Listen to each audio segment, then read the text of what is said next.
Hello students, कैसे हैं आप स्टूडेंट्स। मैं आशा करता हूँ आप लोग सभी अच्छे होंगे, स्वस्थ होंगे। स्टूडेंट्स, आज हम अपना सेकंड टर्म जो है उसका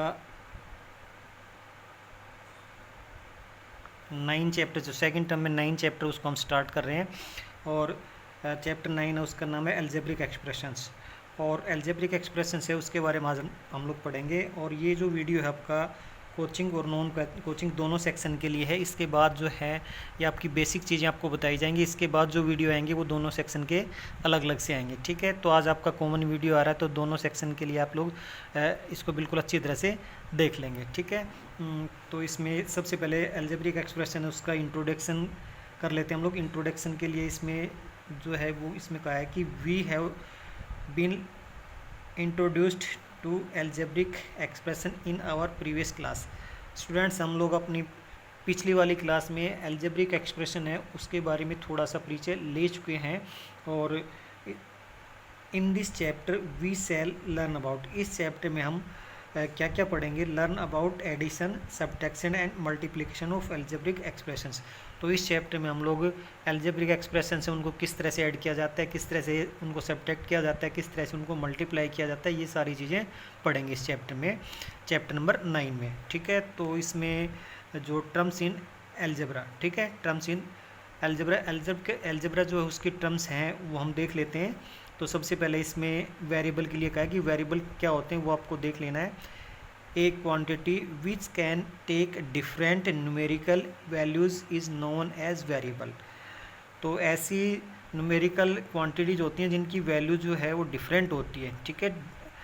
ऐसी क्वांटिटीज होती हैं जिनकी जो न्यूमेरिकल वैल्यू है वो डिफरेंट होती है, उनको वेरिएबल कहा जाता है। A variable is represented by a letter such as A B C X Y Z, इनमें से कोई भी अल्फ़ाबेट आप ले सकते हैं, एट्सेट्रा, ठीक है। तो वेरिएबल्स को किस तरह से रिप्रेजेंट किया जाता है, या तो ए से, या फिर बी से, या सी से, या फिर एक्स वाई जेड, जनरली इन्हीं अल्फ़ाबेट से उनको रिप्रेजेंट किया जाता है।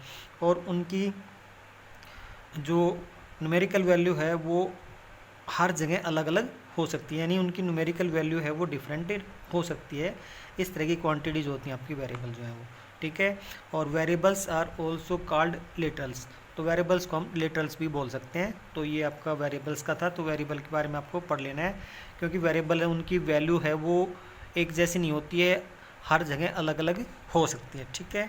तो यहाँ से अभी कांस्टेंट का आ गया। कांस्टेंट के बारे में अभी पढ़ते हैं। एक quantity which has a fixed numerical value, तो ये जो वेरिएबल है उससे थोड़ा सा उल्टा है।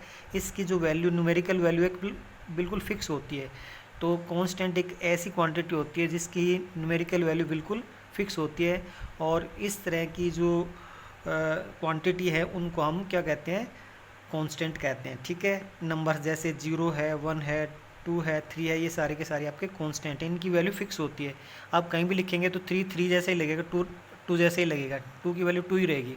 लेकिन कई बार क्या होता है कि जैसे वेरिएबल है तो कई बार तो आपने देखा होगा कि ए की वैल्यू 2 आ गई, कई बार ए की वैल्यू 5 आ गई। तो ये ए की वैल्यू चेंज होती रहती है, जब सिचुएशन आती है उसके हिसाब से चेंज होती रहती है। तो ये आपके वेरिएबल्स हैं। और 5 तो हर जगह 5 दिखाई देगा, 3 हर जगह 3 दिखाई देगा। तो ये क्या आपके कॉन्स्टेंट होते हैं, ठीक है।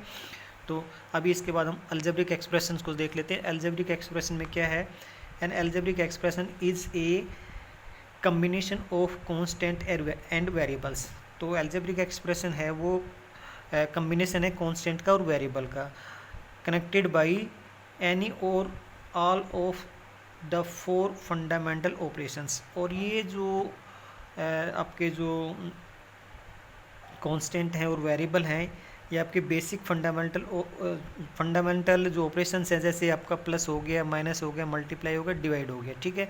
इनसे कनेक्टेड होते हैं, इनसे आपस में जुड़े हुए होते हैं, ठीक है। तो इसमें the different part of expression separated by the sign plus और minus are called the terms of expression, algebraic expression. तो कहने का मतलब ये है कि एल्जेब्रिक एक्सप्रेशन जो हैं वो आपकी कांस्टेंट और वेरिएबल का कम्बिनेशंस होते हैं। और ये कांस्टेंट और वेरिएबल 4 आपके बेसिक ऑपरेशन होते हैं, फंडामेंटल ऑपरेशन होते हैं, प्लस माइनस मल्टीप्लाई और डिवाइड, इनसे वो कनेक्टेड होते हैं। और इसकी जो अलजेब्रिक एक्सप्रेशन है, इनकी जो टर्म्स हैं वो जनरली प्लस साइन और माइनस साइन से सेपरेट होती हैं। तो जैसे मैं लिख देता हूँ यहाँ पे, जैसे मैं लिखा 2x² प्लस 5x और माइनस 6 हो गया, ठीक है। तो मैंने यहाँ पे प्लस साइन लगाया, यहाँ पे माइनस साइन लगाया, तो यहाँ पे ये अलग टर्म होगी, ये अलग टर्म होगी, ये अलग टर्म होगी, 3 टर्म होगी। यानी जब आपका प्लस या माइनस साइन आता है तो उसमें टर्म आपकी अलग से बन जाती है, ठीक है। तो ये आपकी अलजेब्रिक एक्सप्रेशन है। तो इसमें टर्म्स कितनी है, फर्स्ट टर्म, सेकंड टर्म और ये थर्ड टर्म, 3 टर्म होगी। और टर्म्स का आपको ध्यान रखना है कि वो टर्म अलग कब होती है, जब या तो प्लस का साइन है या फिर माइनस का साइन है, तब टर्म अलग बनती है, वरना आपका डिवाइड और ये मल्टीप्लाई साइन है वहाँ से टर्म आपकी अलग नहीं होती हैं, ठीक है। प्लस और माइनस से ही टर्म अलग होती हैं, ठीक है। अब इसके बाद हमारा ये आता है मोनोमियल। तो मोनोमियल के लिए हम लोग पढ़ लेते हैं, an algebraic expression containing one term is called a monomial. तो एक ऐसी एल्जेब्रिक एक्सप्रेशन जिसमें एक ही टर्म हो तो उसको मोनोमियल कहते हैं हम लोग। जैसे हमारा ये हमने लिखा 5x स्क्वायर, तो इसमें एक ही टर्म है, तो ये क्या आपका मोनोमियल हो गया। इसके बाद हम लोग देखते हैं बाइनोमियल का। तो बाइनोमियल में क्या है, an algebraic expression containing 2 terms is called a binomial. ऐसी एल्जेब्रिक एक्सप्रेशन जिसमें 2 टर्म हो तो उसको हम बाइनोमियल कहते हैं। जैसे हमने लिखा 2x स्क्वायर और 5x, ठीक है। तो ये क्या है आपका, इसमें ये 1 टर्म होगी, ये सेकंड टर्म होगी, फर्स्ट टर्म और ये सेकंड टर्म, तो 2 टर्म होगी। तो इसको हम इस तरह की जो आपकी एल्जेब्रिक एक्सप्रेशन उसको क्या बोलते हैं, बाइनोमियल बोलते हैं, ठीक है स्टूडेंट्स। इसमें एक चीज़ मैंने स्पेशल आपके लिए लिखी है, माइंड इट। आपको इस चीज़ का ध्यान रखना है, ये स्पेशल है आपके लिए एक्सप्रेशन। आपने यहाँ पे देखा 2x + 5x is not a binomial, ये बाइनोमियल नहीं है। क्यों स्टूडेंट्स, जैसे आपको लग रहा है कि यहाँ पे प्लस साइन आएगा तो ये साइन प्लस साइन हो गया, तो यहाँ पे ये अलग टर्म होगी, ये अलग टर्म होगी, लेकिन ये क्या है आपका मोनोमियल है, क्योंकि इसको आगे सोल्व किया जा सकता है। 2x + 5x ये कितनी होगी, 7x हो गए ना। तो इसमें रीज़न आपके लिए लिखा है because 2x + 5x is 7x। तो ये आपका सोल्व करने के बाद ये आंसर आएगा, चीज़ ये मोनोमियल। तो ये एक मोनोमियल होती है। तो इस तरह की जो आपकी लिखने की जो एल्जेब्रिक एक्सप्रेशंस हैं तो उनको आपको ध्यान रखना है कि अगर आगे सोल्व हो सकता है तो उसको हम सोल्व करने के बाद ही उसकी जो मोनोमियल है, बाइनोमियल या ट्राइनोमियल बताएंगे, ठीक है। तो ये चीज़ आपको बिल्कुल ध्यान रखना है, माइंड इट मैंने इसमें लिख लिया, इस चीज़ का आपको ध्यान रखना है। इसमें आपको 2 टर्म नहीं बतानी, इसमें आपको कितनी टर्म्स बतानी है, एक ही टर्म बतानी, क्योंकि इसको सोल्व करने के बाद 7x आता है, वो एक ही टर्म आती है, और एक टर्म को क्या बोलते हैं, मोनोमियल बोलते हैं। तो इस तरह से स्टूडेंट्स हम लोग अपना ये बाइनोमियल का देख सकते हैं। अभी हमारा आता है ट्राइनोमियल के लिए। तो ट्राइनोमियल में क्या है, an algebraic expression containing 3 terms is called a trinomial. तो जिस एल्जेब्रिक एक्सप्रेशन में 3 टर्म हो उसको ट्राइनोमियल बोलते हैं। तो जैसे हमारा ये हो गया ऐसे 6x² - 5x और +7, तो इसमें कितनी टर्म्स होगी आपकी, 1 टर्म होगी, 2 टर्म होगी, 3 टर्म होगी, 3 टर्म होगी। तो इस तरह के एल्जेब्रिक एक्सप्रेशन को हम क्या बोलते हैं, ट्राइनोमियल बोलते हैं, ठीक है, जिसमें 3 टर्म हो। तो स्टूडेंट्स अभी हमारा होमवर्क का टाइम हो गया। तो होमवर्क में आपको क्या करना है, रीड अबाउट एल्जेब्रिक एक्सप्रेशन। तो स्टूडेंट्स आपको एल्जेब्रिक एक्सप्रेशंस हैं उनके बारे में पढ़ना है। जो भी आपकी बुक में इसका इंट्रोडक्शन दे रखा है उसको आप बहुत ही अच्छी तरह से रीड करेंगे। Thank you students.